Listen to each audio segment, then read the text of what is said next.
que tu es vivant, tu combattras. Le combat s'arrêtera le jour où tu ne seras qu'esprit. Et quand est-ce que tu ne seras qu'esprit? Le jour où tu meurs. C'est ce jour-là où tu n'es qu'esprit, le corps reste, le corps rentre à la terre, alors le combat aussi spirituel s'arrête. Mais tant que tu as la chair et le sang, tu combattras. Une lutte commencera aujourd'hui, elle s'arrêtera demain, une autre lutte commencera après-demain. Oui, ainsi est faite la vie. Pourquoi? Parce que tant que tu as la chair et le sang et que tu es converti, tu es la cible principale du diable. Tu es un réel problème que le diable ne lâchera jamais en paix. Dis à ton frère, tant que tu seras en vie, tu combattras.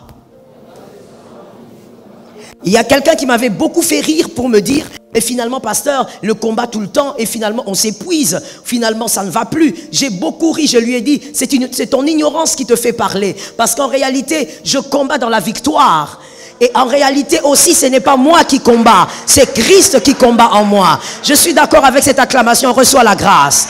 En réalité, ce n'est pas moi qui combat. La bataille a déjà été vaincue. Moi, je combats dans la victoire et même dans cette victoire, je suis favorisé. Dis à un frère, je suis favorisé. Dis encore à un frère, malgré que je combats dans la victoire, je suis quand même encore favorisé. Je combats dans la victoire, mais je suis favorisé. Pourquoi? Parce que ce n'est pas moi qui combat. C'est Jésus qui combat à ma place. Il a dit, je vous ai donné le pouvoir. C'est-à-dire, ce n'est pas mon pouvoir, c'est le pouvoir de Jésus. Je ne marche pas en mon nom, je marche en son nom. Je n'avance pas en mon nom, j'avance en son nom. Je ne vaincrai pas en mon nom, je vaincrai en son nom. Même quand je marche sur les serpents, c'est avec son pouvoir. Il nous a donné. Dis ça à ton frère. Je suis favorisé. Alors j'ai dit à ce frère, ton ignorance me fait rire. Voilà pourquoi il faut lire la Bible. Tu ne peux pas dire que c'est épuisant parce que, au fait, moi je ne combats pas. Je subis le vent violent, mais c'est le maître qui fait taire le vent. That is it. Et gloire à Dieu encore une fois parce que même lorsque je subis le vent violent, ne t'inquiète pas, je ne tomberai pas dans la mer. Dis à ton frère, ne t'inquiète pas, je ne tomberai pas dans la mer. Oui, parce que ton frère est trop agité pour rien. Il est agité parce que tu n'es pas encore marié. Il est agité parce que tu n'as pas de travail. Il est agité parce que tu n'as pas encore d'enfant. Il est agité parce que tu as beaucoup de combats. Dis-lui, calm down. Dis-lui, ne t'inquiète pas. Je ne tomberai pas dans la mer. Même quand le vent est violent, on ne tombe pas dans la mer. Jésus est dans la barque. Est-ce que quelqu'un m'entend très bien? Tant que Jésus est dans la barque, de toutes les manières, le vent va se taire. Le vent, oh ma rasa. Le vent parle beaucoup parce que le vent m'a vu. Mais le vent n'a pas remarqué que papa dort. Le vent parle beaucoup parce que le vent m'a regardé. Le vent n'a pas bien vu que derrière il y a papa.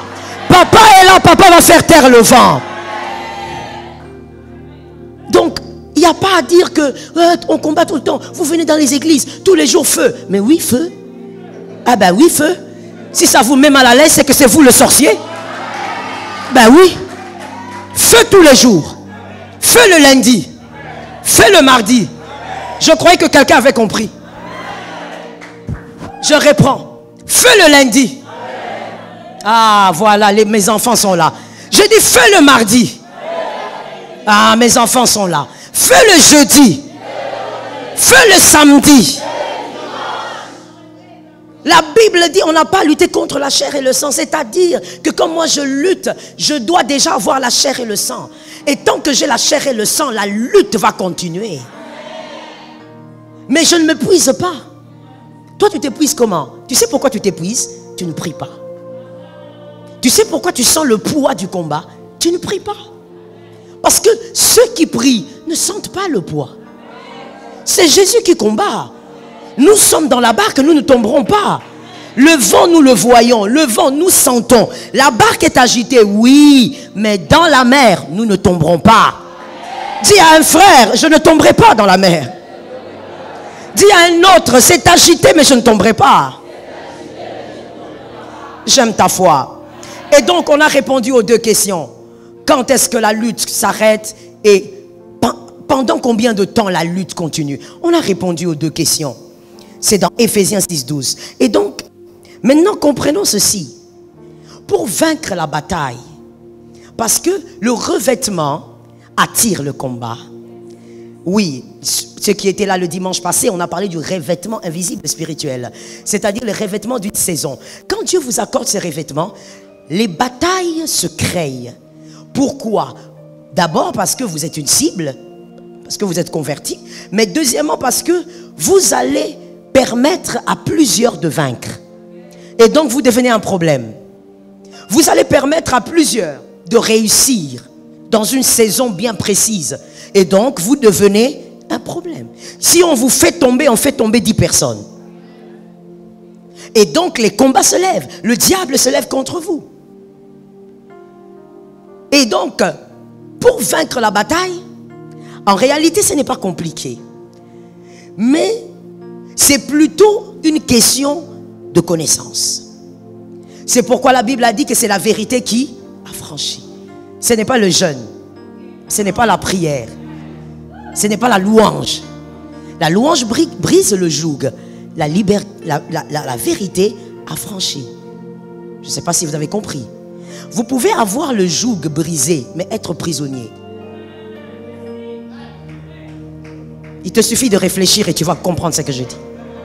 Tu peux avoir le joug brisé, mais tu restes prisonnier. Mais là, il ne s'agit pas d'un joug brisé. Il s'agit d'une liberté. Ça t'affranchit, tu deviens libre. Oh oui. Et donc c'est une question de connaissance. Et il y a des vérités que le diable n'aimerait pas du tout que tu comprennes, que tu intériorises et que tu vives. Mais le diable est un menteur. Je suis d'accord avec toi. Et donc aujourd'hui tu vas commencer par comprendre certaines vérités et tu vas y adhérer. Parce que très souvent, nous écoutons beaucoup de vérités, mais nous n'adhérons pas à la vérité. C'est l'adhésion à la vérité qui vous affranchit. Ok? Même quand on dit que c'est la vérité qui vous affranchit, ce n'est pas l'écoute de la vérité. C'est l'adhésion à la vérité qui vous affranchit. Alors ce matin, on n'écoute pas, on adhère. La première vérité que le diable détesterait que tu puisses comprendre et adhérer. Psaume 144, 1. Voici la première vérité. Celui qui se plaint ne gagne pas le combat.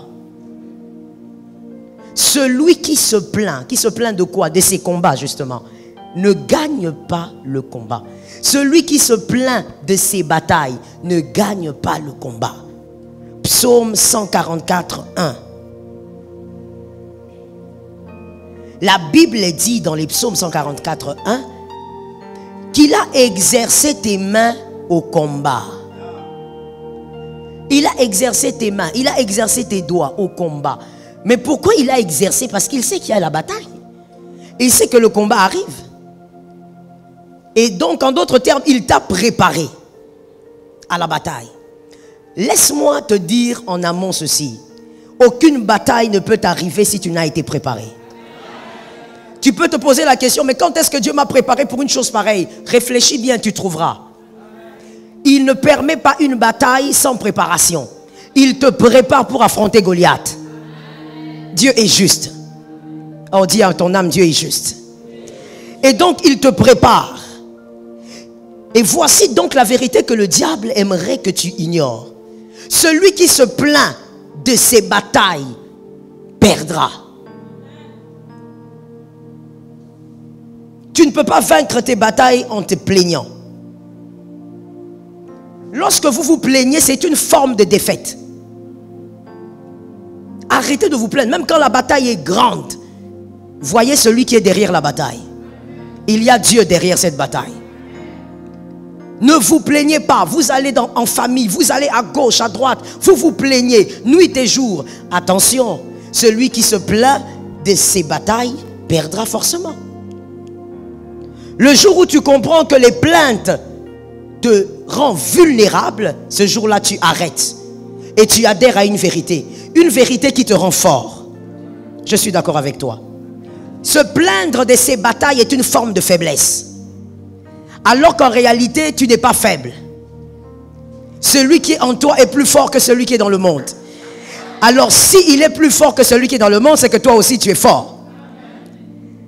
Lorsque tu te plains, c'est une forme de faiblesse. Tu es en train de dire que tu es faible et que cette bataille est perdue d'avance. Tu vaincras par l'Esprit de Dieu. Et donc il n'y a pas de place pour les plaintes. Que celui qui était habitué à se plaindre s'arrête aujourd'hui. Tu n'es pas Jérémie pour avoir des lamentations. Toi, ne te plains pas. Regarde qui est derrière toi. Il y a quelqu'un derrière toi. Il y a même quelqu'un derrière la bataille. David a regardé, il a dit, ok, toi tu viens contre moi avec les javelots, mais moi je viens au nom de l'Éternel des armées. Ah, j'aime David, que quelqu'un me dise la puissance de la foi. Tu as été un peu en retard. Dis-moi la puissance de la foi. Mon frère, il faut être équilibré dans la vie et puis il faut savoir à qui dire quoi. Je reprends. Il faut être équilibré dans la vie et il faut savoir à qui dire quoi. David, il va devant Saül, il dit, j'ai tué l'ours et le lion, je veux tuer Goliath. Mais devant Goliath, David ne parle pas de l'ours et du lion. Il faut savoir à qui dire quoi dans la vie. Lorsque tu es devant Saül, parle de tes prouesses. Quand tu es devant le combat, parle de Jésus. J'ai aimé cet amen là derrière, j'ai envie d'aller là-bas. Est-ce que quelqu'un m'a capté? Il ne faut pas confondre les choses. Tu ne peux pas être devant Goliath, tu commences à redire ce que tu avais dit à Saül. Goliath, ce n'est pas Saül. À Goliath, on ne dit pas, j'ai tué l'ours, j'ai tué les lions, je suis un guerrier. Non, à Goliath, on dit, j'ai l'Éternel des armées. Est-ce que quelqu'un m'entend très bien? Devant Saül, David est en train de dire, voici mon visa. Mon visa, ce sont mes prouesses. Mais devant Goliath, David dit, voici mon visa. Mon visa, c'est l'homme de Galilée. C'est le Dieu d'Israël. Est-ce que quelqu'un m'entend bien? Devant les hommes, dis-leur, je vaincrai ces vents, j'ai vaincu en 2000. Dis à un voisin, cette parole-là, elle tombe sur moi. Tu dis, lorsque tu as des batailles, regarde le voisin et dis-lui, regarde tes frères, regarde ton entourage, tes collègues de service. Dis-leur, écoutez, ce qui m'arrive n'est pas grave, j'ai vécu pire. En 2021, j'avais vécu pire. En 1997, j'avais vécu pire. Ça, c'est Saül, il faut parler des prouesses. Dis à ton frère, aux hommes, on parle des prouesses. Maintenant, quand tu finis avec l'homme, les hommes te regardent et disent, oh, vraiment, tu as la foi. Les hommes t'encouragent. Là, tu as fini avec les hommes. Maintenant, tu donnes ton dos aux hommes et tu regardes ta bataille. Tu dis à la bataille, toi, ce n'est pas moi qui vais te vaincre. Je vais te vaincre au nom de Jésus de Nazareth. Je prophétise, cette année, les batailles seront vaincues. Tu ne vas pas finir l'année avec une bataille qui te suivra. Aucune bataille de cette année n'ira en 2023. Il n'y a pas de saut des moutons.